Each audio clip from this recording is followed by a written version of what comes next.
Okay, tuna kila sababu ya kuweza kumshukuru Mungu wa mbinguni kwa zawadi ya uzima na afya njema ambayo anaendelea kutupatia kila itopo leo.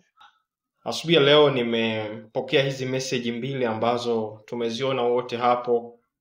Ni message ambazo zimenitia moyo sana. Lakini moja ya kitu kikubwa sana ambacho huwa ninapenda na kufurahi ni pale ambapo ninapopata mrejesho mzuri ama mrejesho sahihi kutoka kwa mtu ambaye nimempatia matibabu, kutoka kwa mtu ambaye nimegusa afya yake kiujumla, nimebadilisha maisha yake. Alikuwa katika magonjwa, leo hii yuko free. Leo hii amepona maradhi, lakini yote ya yote ni kupitia mtoto wa Mungu Dr. Kuboja.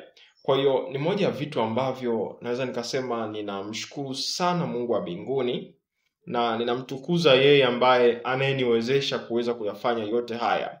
Sio kwa uweza wangu. Lakini tunapoelekea mwisho wa mwaka, tumebakiza siku chache kabisa. Wapo wengi ambao nimeweza kufanikiwa kugusa maisha yao. Naamini ni wengi sana.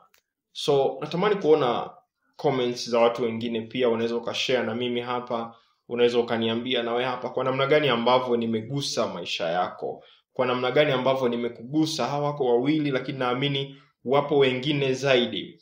Lakini pia nizidi kutoa elimu ni kwamba usiruhusu mwaka 2025 ukaisha hivi. Hebu mwaka 2025 uamue kufanya mabadiliko katika afya yako. Uamue tunapokwenda kuingia mwaka mwingine ubadilike, usiwe yule. Amua kwamba inapofika mwaka 2026 mwishoni niweze kutoa ushuhuda fulani kuhusiana na afya yangu katika changamoto yoyote unayopitia. Lakini pia katika mwaka 2026 hebu jitahidi kwamba tenga kiwango cha pesa kwa ajili ya kuweza kuhakikisha unatunza afya yako. Yaani kama wewe unapata mshahara ambao unaweza ukanunua mahitaji yako, ukalisha familia yako, ukalipa ada, ukasahau kuweka pesa kwa ajili ya kuweza kutunza afya yako, ndugu yangu, umeharibikiwa. Hizo pesa zote unazozitunza, hizo samani zote unazomiliki hazina maana kama afya yako leo hii itaharibika.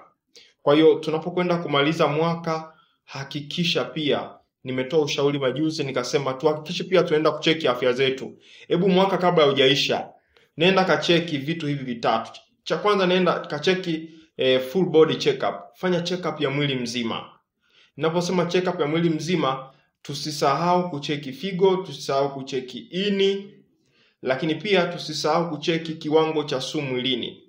Hii ni moja ya vitu muhimu sana ambavyo wengi wanasahau. Kwa hiyo haya ni mambo ambayo ya msingi ambayo ninashauri sana. Mwaka usiishe. Exactly kitokea mwaka umeisha, tunapokwenda kuanza mwaka 2026, aidha ndani ya mwezi wa kwanza, mwaka wa pili, hakikisha mwaka huu usiishe kabla hujakwenda kufanya full body check up.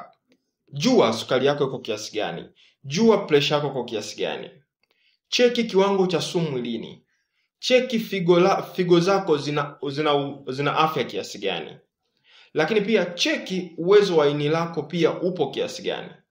Kwa hiyo kipimo cha kuweza kuangalia kiwango cha sumu mwilini ni muhimu sana. Watu wengi mnasumbuliwa hapa na mwili unauma, umepima ambao mna ugonjwa kila kitu chochote, lakini kumbe shida hasa kubwa ni kiwango cha sumu mwilini kimezidi.